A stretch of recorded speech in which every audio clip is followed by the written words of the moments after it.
Greetings and welcome back to the channel. It's early here, so I still got my coffee, and I want to talk about this important topic: why you accepted the abuse from the narcissist. I'm going to give 7 reasons, and it's not just you, of course, I did too. Oftentimes, you will think to yourself, why on earth did I put up with this? Or you'll tell people about it, maybe when you're in it or just afterwards, because just afterwards is when you really start to open up and tell people. Because remember, for most of the time, you're actually defending the narcissist's bad behavior because it's also a reflection on you, in a sense.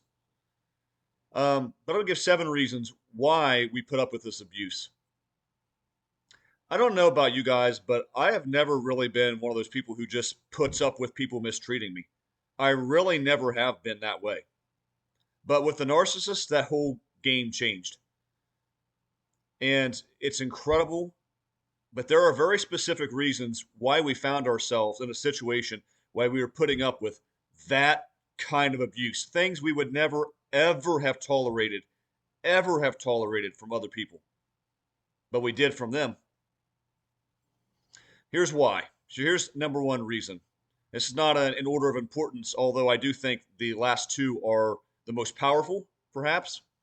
But the first reason I have, you flat out didn't know, and I didn't know, what we were dealing with. If you have not been through the ringer with one of these people, if you've not been through the cycle that they put you on, this pattern, if you've not been through the love bombing and devaluation and discard and Hoover, if you've not seen all the manipulation of triangulation and silent treatment and stonewalling and all the just crazy little head games they play to gaslight you all the time. If you have never been through that with a person, you simply have no idea what you are in for. It is unlike anything else on the face of the planet. There's nothing else like it. So, guys, I know it's hard to find comfort. I'll try to be that for you. I know it's hard to explain it to people. It's it's entirely unlike any other situation. If they haven't been through it, they can't grasp it. And that's why it's hard. But you flat out didn't know someone could be that wicked, that corrupt, and you certainly didn't know that there was this actual playbook, that they opened up this playbook in a sense, and they said, I'm going to do this, and then this, and then this, and then this, and repeat, and repeat, and repeat. Because the playbook for all these people is the same, it's just that the execution is different. The way exactly in which each one of them does it, and when and how, it varies, but the plays are the same. So that's the first reason. You just didn't know what you were dealing with. You couldn't have known you were dealing with a carbon copy, the devil on legs. You just didn't know. And you've got to cut yourself a break because you couldn't have imagined that sort of atrocity existed on this earth. That sort of heinousness, absurdity. So that's the number one reason. You sat there in that relationship, that entanglement, and you got abused because you just flat out didn't even know what was going on and who you were dealing with. And now you do. Another reason, number two, this is powerful. You cannot erase the memory of who you met. Yeah, we know that the narcissist presents themselves as a completely different person than who they are. They tailor make their mask to fit you. They do size you up, often before you even enter into anything. They will figure out what you like, what you don't like, what you're into, and they will mirror that back to you. The love bomb and all that stuff, it's not always sexual. That is how a female covert narcissist is primarily going to start, a female at least, because they know that men in general are turned on by that sort of thing. So they'll start there. Males can do it too, but usually they're going to do anything, whatever fits you. If you're into that sort of stuff, that's what they'll be. If you're into your family, you're a dedicated dad, mom, so are they. Amazing, so are they. You're into this sport, this hobby, so are they. So they presented to you a particular person, and that's what you got used to for 2, 3, 4, sometimes even longer. But guys, I none of this stuff of, oh, the narcissist kept their mask on for 2 years. No, they did not. No, they didn't. And that's not what this video is about. These people cannot keep their mask on for that period of time. You got 2, 3 months, sometimes 5 or 6, if they are really trying to get something, and primarily if you don't have to see them every day. It's easier to keep that up if maybe you have a long distance relationship or something. But these people, for that period of months, presented a person to you, and that's who you got to know. That was your idea, your first impression. And for several months, you thought you were getting a particular thing. And when that devaluation begins, you spend the entire rest of the time trying to sync things up in your mind and make it make sense. You spend the rest of your time trying to make something make sense that cannot make sense. Because this is the person they presented, whoever you got to know, you know who I'm talking about. And then they start to act completely out of character. And the abuse begins. And all this toxic treatment begins. And you're trying to reconcile all of this with that person. But wait a minute, why are they? Because of that. But why would she say this to me? Because that's what she was like. Why are things so crazy? Because it was like this. And you can't erase the memory of the person you met. And you spend the entire time trying to get back to that person. That is a big part of why you accepted the abuse. Because you didn't understand, it didn't mesh. There was cognitive dissonance between the person you met and the person that you were now seeing. Guys, that's powerful. When you are tricked and fooled that badly, which is what happened to all of us, because we didn't know, go back to point one, we didn't know what we were dealing with. When you are tricked and fooled that badly by a demonically driven person, you can't make sense of it. Nothing about the narcissist makes sense. It's utter confusion. And that's how you know it's from the devil. Next one. Oh man, these are all actually, I think, pretty strong. The dream they would change. Obvious, somewhat low-hanging fruit, but it has to be mentioned. You never experienced anything like this. Again, you didn't know what you were dealing with, and so we thought, well, this person can change. If they're just around me long enough, if I just pour enough into them, they've never been with a really good person. They had a really bad childhood. They've learned bad habits. They've been in abusive situations. If I provide this peace and this stability and this consistency and all this love and empathy, if I pour into them and pour into them, they can start to progress. They can start to change. That keeps you hanging on for a long, long time. And folks, if you accept nothing else I say in this video or any other, please believe me on this. If you are still presently in a relationship with a narcissist and you know that they're a narcissist,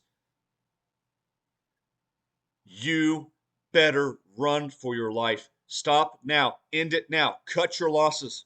Cut it. Cut it. Because that person is not going to change. It's not going to happen. I'm not going to sit and say it's literally impossible. It is so highly improbable that you will waste your whole life. Even if that person does somehow, some way later on go on and change, even if they did, which I'm telling you, 99.9% of the time, it's not going to happen. Even if they did later on, for some reason, it's not going to be with you. It's not going to be because of you. It's not going to be because of anybody else either. It would take some kind of cataclysmic experience, maybe to change these people. But even then, like I said, usually not. You will waste your entire life with these people. I just heard an experience from a family member, a friend of the family, who was married for 35 years to a narcissist. This person cheated on her over and over and over and over and over, and did all the abusive things we know narcissists do. And she is still stuck and still wants the person to come back. That's how bad this is. And they don't change. And you stay stuck and you waste your entire life. So the reason you accepted the abuse is because you thought, well, this can improve. Yes, they're highly, highly abusive, but there are reasons, there are some explanations. If I just pour into them, if I just be that person that for them that they've never had, they can change. And the thing about it is, before they ever met you, I'm not saying they've met anyone as great as you. Maybe they have, maybe they haven't. But they have met other people who would have at least been a good person, at least a solid person. They blew them up too. You are not the first person that could have worked with the narcissist. You might have been the best. I'm just saying that you weren't the first. They had many opportunities prior to you as well, and they blew those up. So we stay wishing and hoping and, oh, maybe if I just, what can I do to. We thought they could change because we didn't know that they couldn't change. All right, here's another one. You stayed and stuck through the abuse for as long as you did because you were afraid of being alone. I know in a sense I was. A lot of the time, it's not always, but a lot of the time we truly don't know our value. Because if we knew our value, we would never have put up with the things we did. That's why a lot of the time they'll get you when you're vulnerable. Maybe you were divorced the previous year and in a highly vulnerable place and didn't know your value, and that's when the narcissist came. Maybe you're in some other situation, but if you really truly understood at the time how precious and valuable you are and how blessed beyond measure someone would be to be with you, if you really knew that, and if some of you still don't know that, believe me, it's true. If you didn't know that, you stuck with the abuse. You thought maybe yourself, I can't do better. The narcissist, they get pleasure out of convincing you that you cannot do better than what you're doing. They convince you your value is low. They keep you stuck in this place where you don't think well of yourself. You don't think you could do better. You think you're going to be alone forever. If I'm not with this person, well, I'll just never find anybody ever. And they want you to think that. And ladies and gentlemen, that could not be farther from the truth. That could not be more of a lie from the pits of hell. The idea that people like us can't get somebody else is ridiculous. It's ridiculous. But we believe it when we're with the narcissist. The idea that, well, we would just be alone the rest of our lives. Nobody else will have us. I'll never meet anybody else. We believe those lies because the narcissist plans it that way. So we're so deathly afraid of being alone, and we become codependent because they make you codependent.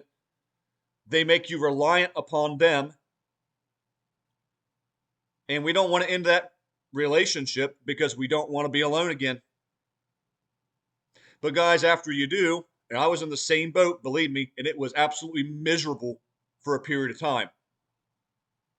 But after I started to heal from that relationship, and I started to really assess things and understand how high my value really is, and I don't mean it in an arrogant way. I'm saying each one of us has way more value than we knew with the narcissist. When you really start to discover that, you're like, the idea that I couldn't be with anybody, that's ridiculous. And then what it really becomes is, do I want to be with anybody? And who would I even want to be with? You start to ask those questions. You start to really understand your value and what you need out of another person. Not as the narcissist does, where nothing's ever good enough, but in a very legitimate, valid sense. I now know my value. I now know what I need out of a person, and I'm not going to do less than that. And if that means I'm single the rest of my life, fine. So be it. And you're good with it. The fear of being alone, guys, dissipates. It does. If you put the work and time in, it will dissipate.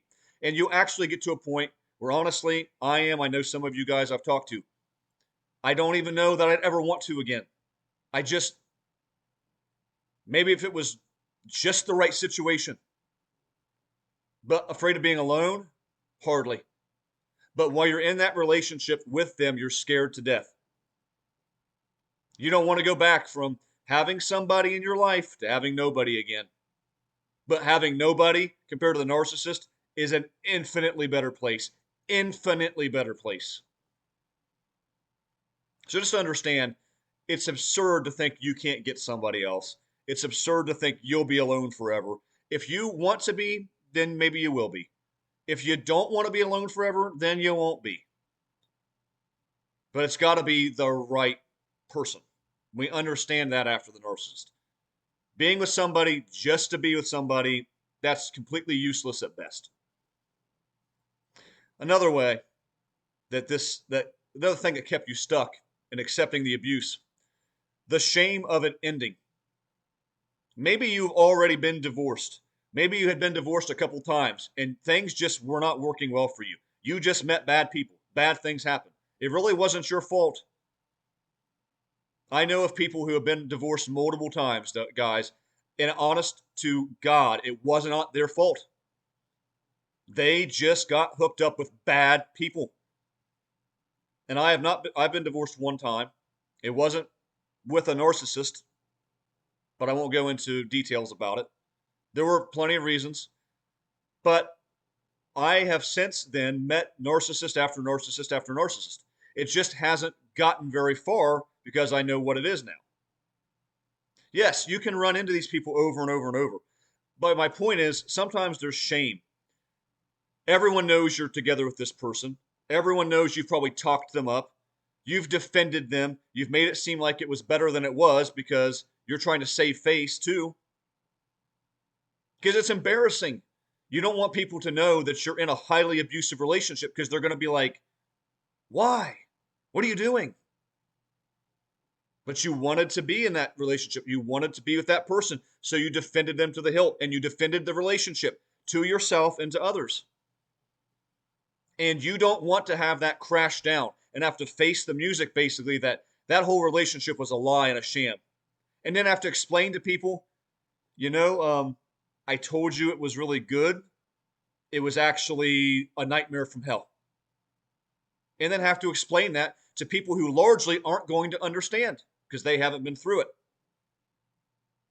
So yeah, you stayed in that abusive relationship partly because the shame of having it end and all the implications of that relationship ending.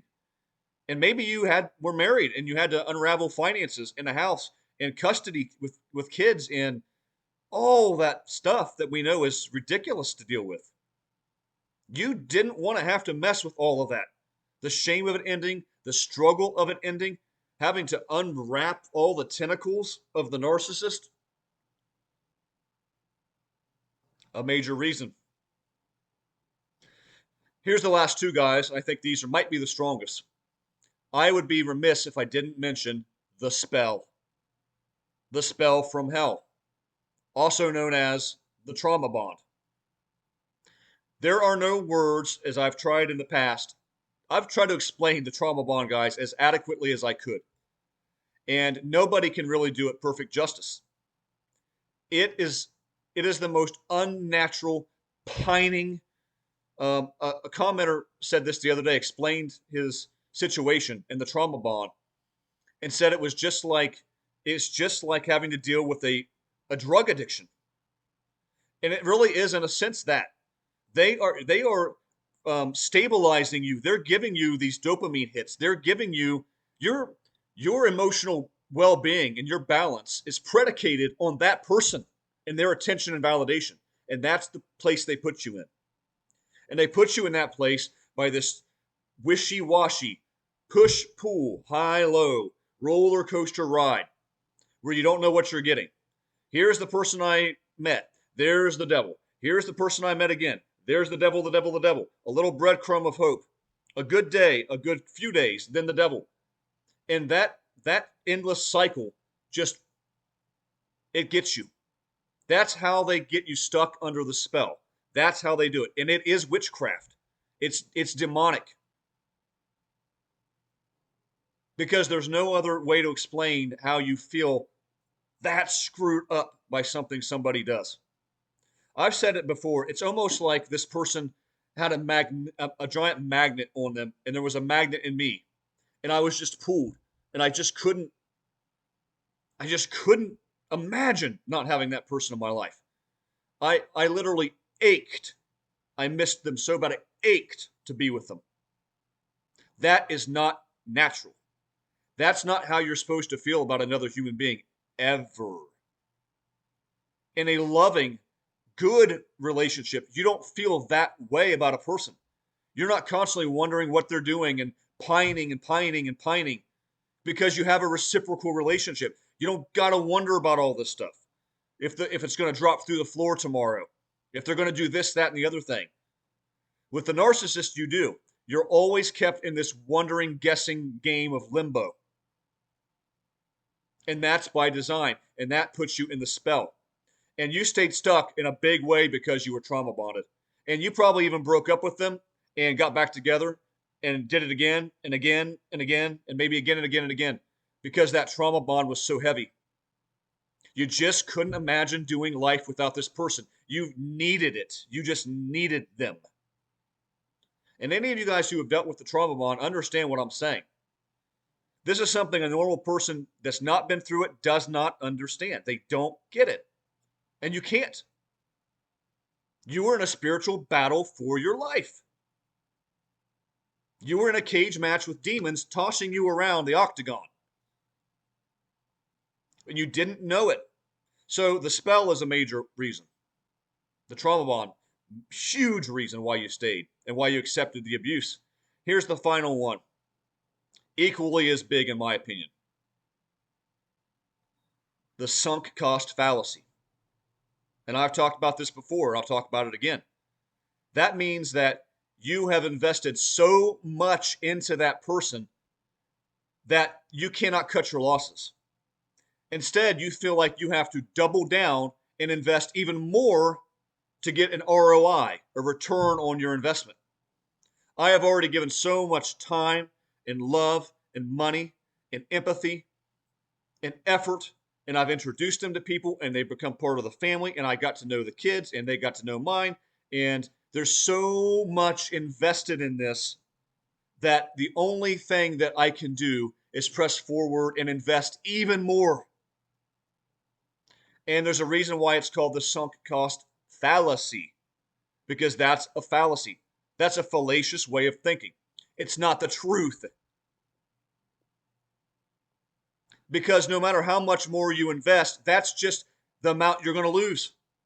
Again, however much more you invest to keep your time, effort, money, energy, that's all the more you're going to lose. It's only a losing game with the narcissist. There is no winning anything. There is no prize at the end. There is no payoff. You just lose and lose and lose and lose and lose until they blow the relationship up and leave, or you've had enough. But there is no winning. But instead we doubled down and we thought, well, I've already done all this work. And if I walk away, then it's all for naught. Well, guess what, guys? It's all for naught whether you walk away or not. Like I said, there is no winning. There is only losing. You will lose all your time. Most importantly, your time, because you cannot get time back. You can get your money to a degree, maybe. You can get your energy. You can recover. You can heal. You can maybe mend old relationships that were lost from the narcissist. But you can never get your time back. So we stayed in it. We doubled down because, my gosh, we're going to see an ROI for what we have. And I just can't walk away and just lose it all. But if you're with a narcissist, you've already lost while you're with them. When the moment you start to win is the moment you walk away and stay away. That's how you win. So, guys, these are 7 reasons why you accepted the abuse, toxic and vile as it was. I hope some of these resonated with you. Drop comments below if they did. Drop comments below if you can think of another powerful reason why you accepted the abuse that I did not mention. So, anyway, guys, thanks for the new viewers, subscribers. As always, I'll come at you with another one here soon. Until then, God bless.